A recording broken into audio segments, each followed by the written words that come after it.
안녕하세요. 김태현 목사입니다. 뚜벅뚜벅 메시지. 오늘은 고린도전서 7번째. 보는 눈이 달라지는 것, 이게 신앙이다. 보는 눈이 달라지는 것, 이게 신앙이다. 고린도전서 4장 14절에서 21절 말씀 가지고 함께 뚜벅뚜벅 걸어가겠습니다. 우리는 같은 사람을 보고 같은 상황을 보아도 다 같은 것을 보는 것이 아니더라고요. 어떤 눈으로 보느냐에 따라 완전히 다르게 보게 됩니다. 고린도 교인들 중에는 사도 바울을 비난하고 심판한 이들이 있었습니다. 그러나 그런 고린도 교회 교인들을 향해서 사도 바울은 분노하지도 낙심하지도 않았지요. 왜요? 아버지의 눈으로 보았기 때문입니다. 보는 눈이 달랐기 때문입니다. 14절, 15절. 내가 이런 말을 쓰는 것은 여러분을 부끄럽게 하려는 것이 아니라 나의 사랑하는 자녀들 같이 훈계하려는 것입니다. 그리스도 안에서 여러분에게는 1만 명의 스승이 있을지 몰라도 아버지는 여럿이 있을 수 없습니다. 그리스도 예수 안에서 복음으로 내가 여러분을 낳았습니다.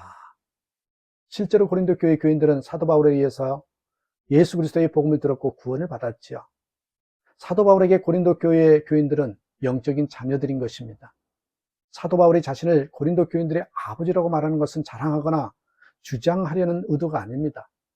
어떤 일이 있어도 버릴 수 없고 포기할 수 없음을 고백한 것입니다. 예수님의 마음으로 보았기에 사도 바울은 욕을 먹으면 도리어 축복하여 주고 박해를 받으면 참고 비방을 받으면 좋은 말로 응답하라고 고린도전서 3장에서 말했습니다. 우리는 사람을 정확하게 보는 눈이 없음을 인정해야 돼요. 우리의 눈으로는 사람을 정확히 볼 수가 없다는 걸 인정해야 합니다. 내슈빌 그리스도 장로교회 스캇 솔즈 목사가 쓴 선 밖의 예수에서 어느 날 뉴욕거리에서 아침거리를 사달라는 노숙자 여인을 만난 이야기를 합니다.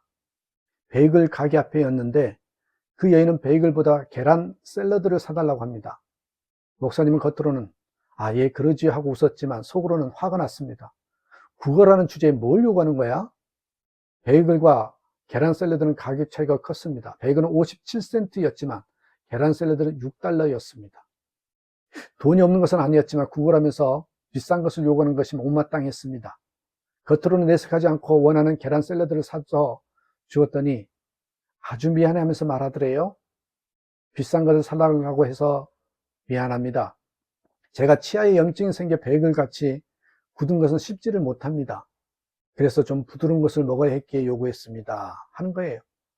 그녀의 말을 듣고 목사님이 조금 부끄러웠습니다. 만약 마음에 안 드는 내색이라도 했으면 어떻게 할까?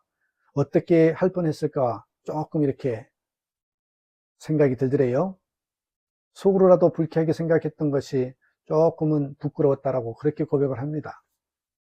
여러분, 우리는 언제나 예수님의 눈으로 보는 그런 기도, 그런 믿음을 가져야 합니다. 사도 바울은 고린도 교인에게 자기를 본받으라고 하는 본문이 나와요. 고린도 교인들에게 사도 바울이 자기를 본받으라고 16절. 그러므로 나는 여러분에게 권합니다. 여러분은 나를 본받는 사람이 되십시오. 여러분 얼핏 들으면 대단히 교만한 말 같습니다. 그러나 이것은 자신처럼 고린도 교인들도 항상 예수님을 바라보며 살라라는 뜻입니다. 사도 바울은 고린도 교회에 보낸 디모데를 예를 들지요. 디모데를 주님 안에서 얻은 나의 사랑하는 신실한 아들이라고 하면서 이렇게 말합니다. 17절. 그는 그리스도 예수 안에서 행하는 나의 생활 방식을 여러분에게 되새겨 줄 것입니다. 어디에서나 모든 교회에서 내가 가르치는 그대로 말입니다. 다시 말하면 고린도 교인들은 디모데를 보면서 사도 바울을 보는 것 같을 것이라는 그런 말입니다. 이것이 나를 본받은 사람이 되라고 하는 의미입니다. 디모데는 사도 바울의 제자로 사도 바울처럼 살았습니다. 그러나 엄밀히 말하면 예수님의 제자였지요. 왜냐하면 사도 바울이 그리스도 예수 안에서 행하는 나의 생활 방식, 그것을 보여줄 것이라고 했기 때문입니다. 사도 바울의 생활 방식은 예수님 안에서 행하는 삶이었습니다. 사도 바울을 보면 예수님을 보는 것 같았고 디모데를 보면 역시 예수님을 보는 것 같다는 그런 의미입니다. 사도 바울은 주님 안에서 고린도 교인들도 그렇게 될 수 있다고 확신한 것입니다. 너희들도 된다. 자신이 증인이고 디모데가 증인인 것입니다. 곧 우리도 된다는 말입니다. 사람들이 우리를 보면 예수님을 볼 수 있다는 것입니다. 한 선교사님이 청년 대학부 시절에 중국 청여성에 단기 선교를 갔었답니다. 어느 마을에서 며칠을 보냈는데 당시에는 예수 믿는 사람들이라고 밝힐 수가 없었고 공개적으로 전도할 수도 더욱 없었답니다. 주일이 됐는데 예배를 드려야 되겠고 방법이 없었습니다. 그래서 마을 사람들이 일어나기 전에 이른 새벽에 한 집에 모였습니다. 침묵 중에 예배를 드리기로 했습니다. 찬송 시간이 되었습니다. 침묵 중이라 소리를 내지 않고 입 모양으로만 찬송을 불렀답니다. 만입이 내게 있으면 그 입 다 가지고 내 구주 되신 은총을 늘 찬송하겠네. 그때 속에서 뜨거운 것이 밀려오면서 더 찬송을 부르지 못하고 흐느꼈답니다. 모두가 다 울었답니다.